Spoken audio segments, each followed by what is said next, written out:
First question finding the capital. So మన ఈ క్వశ్చన్లో వచ్చేసి మనం క్యాపిటల్ని ఫైండ్ అవుట్ చేస్తాం. సో గివెన్ డేట్ ఏమేమి ఇస్తారంటే ప్రాఫిట్ ఇస్తాడు, నెక్స్ట్ టైం ఇస్తాడు. టైం అండ్ ప్రాఫిట్ నుంచి మనం క్యాపిటల్ని ఫైండ్ అవుట్ చేయాలి. సో మనకి ఈ మూడింటి రిలేషన్ ఎలా ఉంటుంది అంటే profit is equal to the capital into time. Invest చేసిన మనీ ఎంత అనేది క్యాపిటల్ అవుతుంది. ఇక్కడ టీ అంటే టైం అవుతుంది, అంటే ఎంతవరకు ఇన్వెస్ట్ చేసిండు. సో ఆ రెండింటి ప్రకారం మనకి ప్రాఫిట్ అనేది వస్తుంది. So profit equal to the capital into time period. So దీంట్లో ఫస్ట్ వన్ ఏమన్నాడు, A, B and C share a profit in the ratio 2:3:5 అన్నాడు. సో మనకి ఇక్కడ ప్రాఫిట్ రేషియో వచ్చేసి 2:3:5 అని ఇచ్చిండు. And the invested their money from 4 months, 6 months and 5 months respectively. 4 months, 6 months and 5 months invest చేశాడు అన్నాడు. So దాని నుంచి మనకి ఏమన్నాడు, ఇన్వెస్ట్మెంట్ అమౌంట్ ఎంత ఫైండ్ అవుట్ చేయమన్నాడు. సో మనకి ఇక్కడ P1 equal to the, P2 equal to the, P3 equal to the. P1, P2, P3. P1, P2, P3 ఏమున్నాయి, 2, 3, 5 ఉన్నాయి. సో 2:3:5 ఉన్నాయి. Is equal to the. ఇక్కడ ఏమని రాసుకున్నాం మనం, ప్రాఫిటల్ is equal to the capital into time అని రాసుకున్నాం. Capital into time. ఇప్పుడు టైం ఎలా ఉంది, 4 months, 6 months అండ్ 5 months ఉంది. So 4 months, 6 months, next 5 months. ఇదే క్యాపిటల్ ఇన్వెస్ట్మెంట్ కావాలి. సో దీన్ని ఏమైనా చేసుకుంటా అంటే C1 ratio C1, C2, C3 అని తీసుకుంటా. సో దీని ప్రకారం ఏమవుతుంది, C1 is equal to the 1/2 అవుతుంది. Next C2 is equal to 1/2. Again C3 is equal to 1 అవుతుంది. C3 ఈక్వల్ టు 1 అవుతుంది. అంటే ఇప్పుడు ఈ మూడు రేషియో ఏమొస్తుంది, C1 ratio, C2 ratio, C3 is equal to the 1/2 ratio of 1 అని వస్తుంది. సో టోటల్ మనం 2తో మల్టిప్లై చేస్తాం. 2తో మల్టిప్లై చేస్తే 1/2 ఇంటూ 2 అంటే 2 క్యాన్సిల్ అయిపోద్ది, ఇక్కడ 1 వస్తుంది. నెక్స్ట్ 1/2 ఇంటూ 2 అంటే 2 క్యాన్సిల్ అయిపోద్ది, అగైన్ 1 వస్తుంది. నెక్స్ట్ 1 ఇంటూ 2 అంటే 2 వస్తుంది. సో 1:2 అవుతుంది. 1:2. So correct answer is B. Next second question, the profit earned by X and Y is in the ratio 4:5. Profit earned by X and Y is in the ratio 4:5. If they invested their funds 8 months and 10 months, find the ratio of their capitals. Capital ratio find out చేయమన్నాడు. So general మనకు order ఏముంది, P1 is equal to the C1 into T1, P2 is equal to the C2 into T2 ఉంది. So దీని ప్రకారం మనకి P1 అంటే ఏమన్నాడు, the profit earned by 4:5 అన్నాడు. అంటే ఇక్కడ మనకి ఇక్కడ 4 units, ఇక్కడ 5 units వస్తుంది. Is equal to the C1 into T1 కావాలి.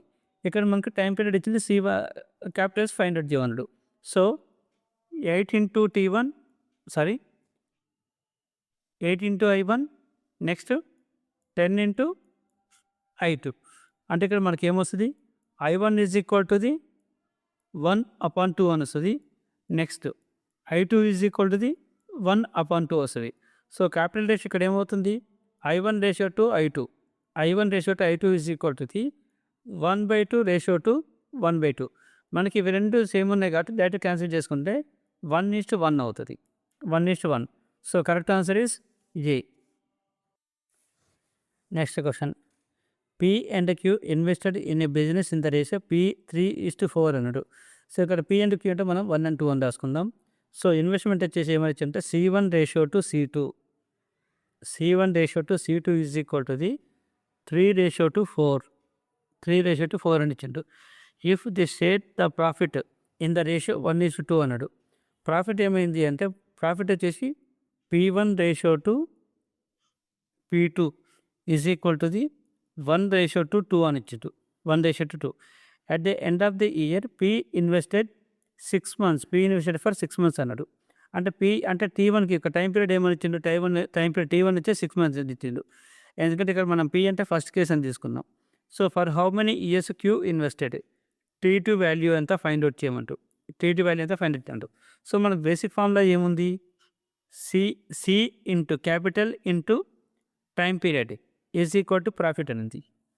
అయితే మనకి ఇక్కడ మన 2 కేసెస్ ఏమవుతుంది, ఇది మనకి జనరల్ ఫార్ములా. ఇన్ కేస్ మనకి 2 కేసెస్ ఉంటే ఏమైనా రాసుకోవచ్చు మనం C1 into T1 upon C2 into T2 is equal to the P1 by P2 అని రాసుకోవచ్చు. సో ఇప్పుడు మనం వాల్యూ సబ్స్టిట్యూట్ చేసుకుందాం. ఇక్కడ C1 C2 అంటే డైరెక్ట్ వాల్యూస్ లేవు, రేషియో ఉన్నాయి మనకి. అంటే C1 బై C2 అంటే ఏమవుతుంది, C1 రేషియో టు C2 అవుతుంది. అది దీన్ని మనం 3/4 అని రాసుకోవచ్చు. 3/4 ఇంటూ నెక్స్ట్ ఏముంది T1 బై T2 అనేది. T1 బై T2 మాకు ఓన్లీ T1 వాల్యూ ఉంది. So 6/T is equal to the P1 by P2. అదేముంది ఇక్కడ మనకి 1/2 అని ఉంది. అయితే ఇప్పుడు నాకు క్యాన్సిలేషన్ చేస్తే 2 1s are 2, 2 2s are 4 అవుతుంది. 2 1s are 2, 2 3s are 6 అవుతుంది. అంటే ఇక్కడ నాకు లెఫ్ట్ సైడ్ ఏముంది 9/T అని ఉంది. 9/T ఈజ్ ఈక్వల్ టు 1 ఉంది. సో నాకు ఇప్పుడు T ఈజ్ ఈక్వల్ టు ఏమవుతుంది, T ఈక్వల్ టు 9 months అవుతుంది. So correct answer is B. Next question, the ratio of investments of J and B is 5:6. The ratio of investment of A and B అన్నట్టు. అంటే మనకి ఏమవుతుంది, ఇది I1 ratio to I2 is equal to the 5:6 అవుతుంది. 5:6 and the ratio of that profits is 5:9 profits అని ఇచ్చిండు. So P1 ratio to P2 is equal to the 5:9. 5:9. If B invested for 12 months. అంటే ఇక్కడ B వచ్చేసి అంటే T2 value ఇచ్చిండు. T2 is equal to 12 months అన్నాడు. Find the time period of A investment. T1 value ఎంత find వచ్చేవన్నాడు. So మనకు basic relation ఏముంది, profit is equal to the capital multiplies time period ఉంది. సో ఇక్కడ మనం 2 కేసెస్ అంటే ఏమని రాసుకోవచ్చు, దాన్ని మనం P1 by P2 is equal to the C1 by C2 multiplies T1 by T2 అని రాసుకోవచ్చు. సో మనకు 2 కేసెస్ ఉంటే రిలేషన్ వచ్చేసి మనం ఈ విధంగా రాసుకోవచ్చు. సో దీని ప్రకారం మనం వాల్యూ సబ్స్టిట్యూట్ చేస్తే ఇక్కడ I1 రేషియో టు I2 అంటే 5/6 అవుతుంది. P1 రేషియో P2 అంటే P1 బై P2 అవుతుంది. సో P1 బై P2 అంటే ఇక్కడ ఏముంది 5/9 is equal to C1 by C2 అంటే I1 బై I2నే అంటే 5/6 ఇంటూ T1 బై T2 అంటే T1 డివైడ్ విత్ T2 అవుతుంది. సో ఇది మొత్తం క్యాన్సిల్ చేసుకుంటే మనకి 3 3s are 9, 3 2s are 6, 3 1s are 3, 3 4s are 12, 5 1s are next 5 1s are. So remaining ఏముంది మనకి, లెఫ్ట్ సైడ్ వచ్చేసి ఓన్లీ 1 ఉంది. 1 is equal to the right side ఏముంది T1 డివైడ్ 2 4s అంటే 8 అవుతుంది. So T1 is equal to the 8 months అవుతుంది. So correct answer is B. So question చూద్దాం. XYZ start a business investing 12,000, 15,000 and 18,000 rupees. 3 members కలిసి ఒక business start చేసారు. So X ratio, Y ratio, Z ఒక్కొక్కరు investment ఎంత చేసారు అంటే వాళ్ళకి ఇన్వెస్ట్మెంట్ వచ్చేసి ఇక్కడ మనకు నెంబర్లు వచ్చింది, రేషియోలు ఇవ్వలేదు, డైరెక్ట్ వాల్యూస్లో ఉంది. So 12,000 ratio, 15,000 ratio, 18,000. సో దీంట్లో మనకి 3 zeros క్యాన్సిల్ అయిపోతే రిమైనింగ్ ఏముంటుంది 12 రేషియో, 15 రేషియో, 18 వస్తుంది. అంటే మనకి ఇక్కడ కామన్ ఫ్యాక్టర్స్ క్యాన్సిల్ చేస్తుంది. కామన్ ఫ్యాక్టర్ మూడింటికి వచ్చేసి 3 ఉంది. 3ని క్యాన్సిల్ చేసుకుంటే ఏమొస్తుంది 3 4s are 12, 3 5s are 15, 3 6s are 18 అవుతుంది. అంటే ఇప్పుడు మనకి వాళ్ళ ఇన్వెస్ట్మెంట్ రేషియో ఎలా ఉంది అంటే 4:5:6 ఉంది. I1 ratio to I2 ratio to I3గా ఉంది. సో వాళ్ళ ప్రాఫిట్ కూడా ఎలా రావాలి 4:5:6 అనేది రావాలి. సో ఇక్కడ ఏమన్నాడు, if the total profit is 9,000, what is the share of Y. Total profit వచ్చేసి 9,000 అయితే షేర్ ఆఫ్ Y ఎంత ఫైండ్ వచ్చి ఉన్నాడు. టోటల్ ప్రాఫిట్ అంటే మనకి రేషియోలు ఏముంది, రేషియో ఎన్ని యూనిట్స్ అవుతుంది 4 + 5 9, 9 + 6 15 యూనిట్స్ అవుతుంది. అంటే ఇక్కడ మనకి టోటల్ రేషియో అనేది 9,000 యూనిట్స్కి ఈక్వల్ అయితే 9,000 రూపీస్కి ఈక్వల్ అయితే 15,000. ఇక్కడ మన టోటల్ వాల్యూ ఇచ్చేది నేను టోటల్ రేషియో తీసుకుంటున్నా. సో ఇక్కడ 15 యూనిట్స్ అనేది 9,000 రూపీస్కి ఈక్వల్ అయితే ఇక్కడ దేనికి ఫైండ్ అవుట్ చేయండి, Y వాల్యూ ఎంత ఫైండ్ అవుట్ చేయమండు. సో Y అంటే ఇక్కడ ఏముంది 5 ఉంది, 5 వాల్యూ ఎంత ఫైండ్ అవుట్ చేయాలి. సో దీన్ని Y అని తీసుకుంటా కాసేపు. So Y is equal to the cross multiply చేస్తే 5 × 9,000, 5 multiplies 9000 upon 15 అవుతుంది. So 5 1s are 5, 5 3s are 15, 3 1s are 3, 3 3s are 9. So ఫైనల్గా ఏమవుతుంది 3000 అంటే 3000 రూపీస్. అంటే ఇక్కడ మనకు వైకి వచ్చేటువంటి ప్రాఫిట్ ఎంత అంటే 3000 rupees. Next question, Ravi and Hari started a business by investing 20,000 rupees. Ravi and Hari కలిసి ఒక బిజినెస్ స్టార్ట్ చేసి 20,000 రూపీస్ ఇన్వెస్ట్ చేసి, సరే 20,000 అంటే 30,000. రవి వచ్చేసి 20,000, హరి వచ్చేసి 30,000 ఇన్వెస్ట్మెంట్ చేసారు. Hari gets 6,000 as is share profit. What is the total profit of the business? Total profit ఎంత ఫైండ్ అవుట్ చేయమన్నాడు. ఇక్కడ మనం టోటల్ ప్రాఫిట్ ఫైండ్ అవుట్ చేయాలంటే మనం ఫస్ట్ దాన్ని ఇన్వెస్ట్మెంట్ ఎంత ఫైండ్ అవుట్ చేయాలి. సో ఇక్కడ రవి చేసిన ఇన్వెస్ట్ ఏమంత ఉంది, రవి అండ్ హరి చేసే ఇన్వెస్ట్మెంట్ వచ్చేసి, సారీ ఇక్కడ C1 C2 అని తీసుకుందాం. C1 ratio to C2 is equal to the 20,000 ratio to 30,000. 20,000 ratio to 30,000. So మనకి 2 నెంబర్స్ 2 వాల్యూస్ 4 జీరోస్ క్యాన్సిల్ అయిపోతాయి, 4 జీరోస్నే కాబట్టి. సో ఇన్వెస్ట్మెంట్ రేషియో ఏమవుతుంది 2:3 అవుతుంది. అయితే next time Hari gets 6,000 rupees అన్నట్టు. అంటే ఇక్కడ మనకి వాళ్ళ ఇన్వెస్ట్మెంట్ రేషియో వచ్చేసి 2:3 ఉంటే హరికి ఎంత రావాలి, హరికి వచ్చేసి 3 యూనిట్స్ రావాలి. హరికి వచ్చే ప్రాఫిట్ ఎంత అంటే 3 యూనిట్స్ రావాలి. అయితే ఇక్కడ 3 యూనిట్స్ వాల్యూ ఏమైంది 6,000 రూపీస్ అయింది. ఆ 3 యూనిట్స్ వాల్యూ వచ్చి 6,000 రూపీస్ అయింది. ఇక్కడ ఏం ఫైండ్ అవుట్ చేయమన్నాడు, టోటల్ ఫైండ్ అవుట్ చేయమన్నాడు. అంటే ఇక్కడ మనకి టోటల్ అంటే ఏమైతే 2 + 3 వచ్చేసి 5 అవుతుంది. సో 5 యూనిట్స్ వాల్యూ ఎంత ఫైండ్ అవుట్ చేయమన్నాడు. 3 యూనిట్స్ వాల్యూ వచ్చి 6,000 అయితే 5 యూనిట్స్ వాల్యూ ఎంత ఫైండ్ అవుట్ చేయమన్నాడు. సో దీన్ని P అని రాసుకుంటా, total profit. So P is equal to the cross multiply 5 into 6,000, 5 multiplies 6,000 upon 3. So ఇవి రెండు క్యాన్సిల్ చేసుకుంటే ఏమైతే 3 1 = 3, 3 2 = 6, 1 2 3, 5 2 = 10, ఇంకా ట్రిపుల్ జీరోస్ ఉన్నాయి, 10,000 రూపీస్. సో వచ్చినటువంటి టోటల్ ప్రాఫిట్ ఎంత అంటే 10,000 rupees. Next question, investment based on equation and differences. Equation base చేసుకున్నటువంటి ప్రాబ్లమ్స్ ఇవి. సో నెక్స్ట్ క్వశ్చన్ చూద్దాం. LMN invested in business. 3 members వచ్చి ఒక బిజినెస్ స్టార్ట్ చేసారు. Twice L's investment equals thrice M's investment. So ఇక్కడ investment గురించి చూసుకుంటే twice L's investment అంటే ఎల్ అంటే 1 అని తీసుకుందాం, నెక్స్ట్ M అంటే 2 అని తీసుకుందాం, నెక్స్ట్ N అంటే 3 అని తీసుకుందాం. సో 2I1 అంటే ఇక్కడ మనకి ఫస్ట్ పర్సన్ చేసిన ఇన్వెస్ట్మెంట్ ఎంత 2I1 is equal to the equals thrice M's income అంటే 3I2 అవుతుంది. ఫస్ట్ పర్సన్ చేసిన ఇన్కమ్కి డబుల్ అనేది సెకండ్ పర్సన్ చేసేటువంటి ఇన్వెస్ట్మెంట్కి ట్రిపుల్ అవుతుంది. ఫస్ట్ పర్సన్ చేసే 2 times ఆఫ్ ఇన్వెస్ట్మెంట్కి సెకండ్ పర్సన్ చేసే ఇన్వెస్ట్మెంట్ అని 3 times అవుతుంది. అండ్ 4 times ఇన్వెస్ట్మెంట్ అది కంటిన్యూ అయింది కాబట్టి again 2I1 is equal to the 4I3 అవుతుంది. ఇక్కడ 1 అంటే L, 2 అంటే M, 3 అంటే N. If the total profit is 13,000. So ఇంకేమన్నాడు, టోటల్ ప్రాఫిట్ వచ్చేసి 13,000 రూపీస్ అన్నాడు. Total profit 13,000 and M's share, ఎంకి వచ్చేటువంటి షేర్ ఎంత ఫైండ్ అవుట్ చేయమన్నాడు. సో ఇక్కడ మనం దీన్ని ఏమని రాసుకోవచ్చు, 2I1 = 3I2, 2I1 = 4I3. ఇవి రెండు ఆల్రెడీ ఈక్వల్ ఉన్నాయి కాబట్టి దానికి ఈక్వల్గా రాసుకుందాం. అంటే 2I1 is equal to the 3I2 is equal to 4I3 అవుతుంది. అప్పుడు వాళ్ళ ఇన్వెస్ట్మెంట్ రేషియో ఏమవుతుంది అంటే I1 ratio to I2 ratio to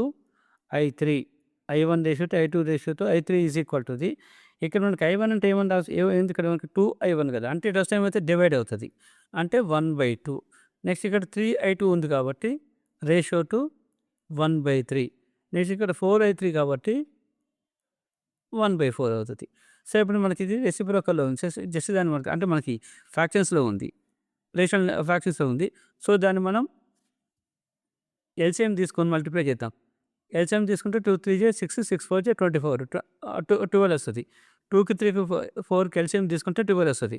so I1 ratio to I2 ratio to I3 equal to దీన్ని మనం 12తో మల్టిప్లై చేస్తాం. 12తో మల్టిప్లై చేస్తే 2 టేబుల్లో 12 ఎక్కడ వస్తుంది? 6 దగ్గర వస్తుంది. అంటే 6 రేషియో టు 3 టేబుల్లో 12 ఎక్కడ వస్తుంది? 4 దగ్గర. అంటే 4 రేషియో టు 4th టేబుల్లో 12 ఎక్కడ వస్తుంది? 3 దగ్గర. సో 3 అవుతుంది. 6 4 3 అవుతుంది. అయితే ఇక్కడ ఏమంటే మొత్తం లాభం 13,000 రూపీస్ అంటే టోటల్ లాభం వచ్చేసి 13,000 అన్నాడు. టోటల్ లాభం 13,000 అంటే 6 + 4 10, 10 + 13 అంటే 13 యూనిట్స్ వాల్యూ వచ్చేసి 13,000 రూపీస్ అయింది. 13 యూనిట్స్ వాల్యూ వచ్చేసి 13,000 రూపీస్ అయింది. ఇక్కడ ఏమంటే ఎంకు ఉన్నటువంటి షేర్ ఎంత ఫైండ్ అవుట్ చేయమన్నాడు. ఎం అంటే ఎవరు మనకి ఇక్కడ సెకండ్ పర్సన్. సెకండ్ పర్సన్ ఎంత ఉంది? 4 యూనిట్స్ ఉంది. సో 4 యూనిట్స్ వాల్యూ ఎంత ఫైండ్ అవుట్ చేయమంటున్నాం. సో 4 × 13,000 డివైడ్ విత్ 13 అంటే ఫైనల్గా ఏమవుతుంది? అది 4,000 రూపీస్. అంటే correct answer is B. Next question. P, Q and R invested a total of 47,000 rupees. P, Q, R and 3 members కలిసి 47,000 రూపీస్ ఇన్వెస్ట్ చేశారు. P invested 5,000 more దాన్ Q. P వచ్చేసి Q కంటే 5,000 rupees ఎక్కువ ఇన్వెస్ట్ చేసిండు. And Q invested 3,000 more than R. ఈ కేసులో వచ్చేసి Q ఎక్కువ ఇన్వెస్ట్ చేసిండు. ఫస్ట్ కేసులోనేమో P ఎక్కువ ఇన్వెస్ట్ చేసిండు. సెకండ్ కేసులోనే Q ఎక్కువ ఇన్వెస్ట్ చేసిండు. Out of the total profit 14,100 how much does P receive? Total profit వచ్చేసి 14,100 అయితే పీకి వచ్చే వాల్యూ అంతా ఫైండ్ అవుట్ చేయమన్నాడు. టోటల్ ఇన్వెస్ట్మెంట్ 47,000 రూపీస్ అన్నాడు. అయితే మనకి ఇచ్చిన గివెన్ డేటాలో క్యూ అనేది 2 టైమ్స్ ఉంది. మనకి ఇక్కడ క్యూ అనేది 2 టైమ్స్ ఉంది. సో మనం ప్రాఫిట్ ఫైండ్ అవుట్ చేయాలంటే ఫస్ట్ మనం ఇన్వెస్ట్మెంట్ రేషియో ఫైండ్ అవుట్ చేయాలి. ఇన్వెస్ట్మెంట్ రేషియో వచ్చేసి ఇలా తీసుకుందాం మనం. P ratio to Q ratio to R అని తీసుకుందాం. అయితే మనకి ఇక్కడ కంపారిజన్లో పీక్యూఆర్ కంపారిజన్లో క్యూ అనేది 2 టైమ్స్ ఉంది. కాబట్టి మనం ఏం చేద్దామంటే పీక్యూఆర్ని కూడా ఇన్ టర్మ్స్ ఆఫ్ క్యూలో రాసుకుందాం. ఫస్ట్ ఏమన్నాడు? P invested 5,000 more than Q అన్నాడు. 5,000 మోర్ దాన్ అంటే పీని ఇక్కడ ఎక్కువ ఇన్వెస్ట్ చేసింది అంటే క్యూ ప్లస్ 500 అవుతుంది. పీ బదులు మనం క్యూ ప్లస్ 5,000 అని రాసుకోవచ్చు. క్యూ ప్లస్ 5,000 రేషియో టు ఇక్కడ క్యూకి క్యూను ఉంచుదాం రేషియో టు. నెక్స్ట్ ఆర్ ఉంది. Q invested 3,000 more than R అన్నాడు. అంటే ఇక్కడ మనకి క్యూనే ఎక్కువ ఇన్వెస్ట్ చేసింది అంటే Q equal to 3,000 plus R అవుతుంది. So R equal to Q minus 3,000 అవుతుంది. క్యూ మైనస్ 3,000 అవుతుంది ఈజ్ ఈక్వల్ టు ఇక్కడ టోటల్ ఎంత అన్నాడు? టోటల్ ప్రాఫిట్ వచ్చేసి మనకి ఇన్వెస్ట్మెంట్ రేషియో ఇదైనప్పుడు ప్రాఫిట్ రేషియో కూడా ఇదే అవుతుంది. ఇక్కడ టోటల్ ప్రాఫిట్ ఎంత అన్నాడు? 14,100 అన్నాడు. టోటల్ ప్రాఫిట్ వచ్చేసి 14,100 అన్నాడు. అంటే మనకి ఈ మూడిటి సమ్ అనేది దీనికి ఈక్వివాలెంట్ అవుతుంది. అయితే ఫస్ట్ మనం క్యూ వాల్యూ ఫైండ్ అవుట్ చేయాలి. క్యూ వాల్యూ ఫైండ్ అవుట్ చేయాలి. ఇక్కడ టోటల్ ఎంత ఇచ్చిండు? 47,000 రూపీస్ అని ఇచ్చిండు. అంటే మనం ఈ మూడింటిని యాడ్ చేసుకుంటే అది 47,000 రూపీస్కి ఈక్వల్ అవుతుంది. మూడింటిని యాడ్ చేస్తే క్యూ ప్లస్ క్యూ అంటే 3Q ప్లస్ 5,000 మైనస్ 3,000 అంటే 2,000 ఈజ్ ఈక్వల్ టు 47,000. సో ఫైనల్గా క్యూ వాల్యూ ఏమవుతుంది? 15,000 అవుతుంది. క్యూ వాల్యూ వచ్చేసి 15,000 రూపీస్ అవుతుంది. అంటే 15,000 మనం ఇక్కడ సబ్స్టిట్యూట్ చేసుకుంటే 15,000 ప్లస్ 5,000 20,000 అగైన్ క్యూ అంటే 15,000 అగైన్ ఆర్ అంటే 15,000 మైనస్ 3,000 అంటే 12,000. ఈ మూడిట్లో మనకి 000 క్యాన్సిల్. కామన్గా 000 క్యాన్సిల్ చేసుకుంటున్నాం. రిమైనింగ్ ఏముంది? 20:15:12 ఉంది. అయితే ఇది ప్రాఫిట్ రేషియో మనకి ఇది. ప్రాఫిట్ ఎంత అన్నాడు? టోటల్ ప్రాఫిట్ 14,100 రూపీస్ అన్నాడు. అంటే మన టోటల్ ప్రాఫిట్ రేషియో ఏమవుతుంది? 20 + 15 35 35 + 12 47 అవుతుంది. అంటే 47 యూనిట్స్ అనేవి 14100కి ఈక్వాలెంట్. అయితే అప్పుడు ఏం ఫైండ్ అవుట్ చేయడు? పీ రిసీవ్ పీ యొక్క షేర్ ఎంత ఫైండ్ అవుట్ చేయమండు. పీ అంటే ఎంత? ఇక్కడ 20 ఉంది. 20కి వచ్చేటువంటి వాల్యూ ఎంత ఫైండ్ అవుట్ చేయమన్నాడు. So P is equal to 20 × 14,100 20 × 14,100 divide with 47 47 1 47 3 అంటే ఫైనల్గా ఏమవుతుంది? 300 × 20 6,000 రూపీస్ అవుతుంది. అంటే ఇక్కడ మనకు వచ్చేటువంటి ప్రాఫిట్ ఎంత అంటే 6,000 rupees. Next question finding individual capital from total capital and profits. Individual capital find out చేయడం. 9th question ABC investor a total of 6,000 rupees. ABC అనే 3 మెంబర్స్ కలిసి 6,000 రూపీస్ని ఇన్వెస్ట్ చేశారు. At the end of the year the received the profit 3,000, 4,000 and 5,000 respectively. వాళ్ళకు వచ్చిన profits వచ్చేసి 3,000, P1, P2, P3 అని రాసుకుందాం. P1, P2, P3 ఈ 3 మెంబర్స్కి వచ్చినటువంటి ప్రాఫిట్స్ ఏమున్నాయంటే ఫస్ట్ పర్సన్కి 3,000, సెకండ్ పర్సన్కి 4,000, థర్డ్ పర్సన్కి 5,000. అంటే ఫైనల్కి ఏమవుతుంది 3:4:5. సో ఈ విధంగా వాళ్ళకి ప్రాఫిట్స్ వచ్చినాయి. So what was A's investment? మనకి ప్రాఫిట్ ప్రపోర్షనల్ టు ఇన్వెస్ట్మెంట్ అవుతుంది. ప్రాఫిట్ ప్రపోర్షనల్ టు ఇన్వెస్ట్మెంట్ అవుతుంది. సో ఈ లాజిక్ ప్రకారం మనకి టోటల్గా మనకి ఎన్ని యూనిట్స్ ఉంది? ప్రాఫిట్ వచ్చేసి 3 + 4 7, 7 + 5 12. టోటల్ ప్రాఫిట్ వచ్చేసి 12 యూనిట్స్ ఉంది. అంటే ఈ 12 యూనిట్స్ అనేది 60,000కి ఈక్వివలెంట్ అవుతుంది. 60,000కి ఈక్వివలెంట్ అవుతుంది. ఇక్కడ ఎవరికన్నాడు ఏసుకున్న వాల్యూ ఎంత ఫైండ్ అవుట్ చేయమన్నాడు. ఏసుకొచ్చే అమౌంట్ ఎంత అంటే 3 యూనిట్స్. 3 యూనిట్స్ అమౌంట్ ఎంత? ఇక్కడ ఏ అని తీసుకుందాం. So A is equal to the 3 × 60,000 upon 12. 12 ones are 12 5s are 5,000 into 3 15,000. అంటే ఇక్కడ మనకి ప్రాఫిట్ ఎంత ఏక్ చేసినటువంటి ఇన్వెస్ట్మెంట్ ఎంత అంటే 15,000 rupees. Next question X, Y and Z start a business with total capital of 80,000 rupees. 3 members కలిసి ఒక బిజినెస్ స్టార్ట్ చేశారు. టోటల్ క్యాపిటల్ కింద 80,000 పెట్టేశారు. If their profit sharing is in the ratio of 235 వాళ్ళకు ఉన్నటువంటి ప్రాఫిట్ షేర్ వచ్చేసి P1 ratio, P2 ratio, P3 is equal to ఏముంది 2:2, 3:5 ఉంది. How much did Z invest? మనకి ప్రాఫిట్ కానీ ఇన్వెస్ట్ కానీ సేమ్ రేషియోలో ఉంటాయి. అంటే మనకి ఇది ప్రాఫిట్ రేషియో అయితే యాజ్ వెల్ ఇన్వెస్ట్మెంట్ రేషియో కూడా సేమ్ ఇదే ఉంటుంది. ప్రాఫిట్ రేషియో ఏముంటుందో ఇన్వెస్ట్మెంట్ రేషియో కూడా ఇదే ఉంటుంది. అయితే మనకి ఇక్కడ ఇప్పుడు ఇది ఇనీషియల్గా దీన్ని ఎలా తీసుకున్నాం మనం? ప్రాఫిట్ కింద తీసుకున్నాం. బట్ మనకి ఇది ఎలా కన్వర్ట్ అయిపోయింది? ఇన్వెస్ట్మెంట్ కిందకి కన్వర్ట్ అయిపోయింది. అంటే ఇప్పుడు టోటల్ ఇన్వెస్ట్మెంట్ అనేది ఎన్ని యూనిట్స్ అవుతుంది? 2 + 3 5, 5 + 5 10 యూనిట్స్ అవుతుంది. టోటల్ ఇన్వెస్ట్మెంట్ ఎంత ఉంది? 80,000 ఉంది. ఇక్కడ 10 యూనిట్స్ అనేది 80,000కి ఈక్వివాలెంట్. ఇలా ఉంటే మనకి జెడ్ ఇన్వెస్ట్మెంట్ అంటే 5 యూనిట్స్ అంటే ఎంతకి దేనికి ఈక్వల్ టు ఫైండ్ అవుట్ చేయమన్నాడు. So Z equal to the cross multiply చేసుకుంటే 5 × 80,000 అపాన్ 10 0కి 0 క్యాన్సిల్ అయిపోతుంది. సో జెడ్ చేసిన ఇన్వెస్ట్మెంట్ ఎంత ఉందంటే 5 8s are 40. ఇక పక్కన 3 zeros ఉన్నాయి 40,000. అంటే ఇక్కడ మనకి జెడ్ ఎంత ఇన్వెస్ట్ చేసిండు? 40,000 రూపీస్ ఇన్వెస్ట్ చేసిండు.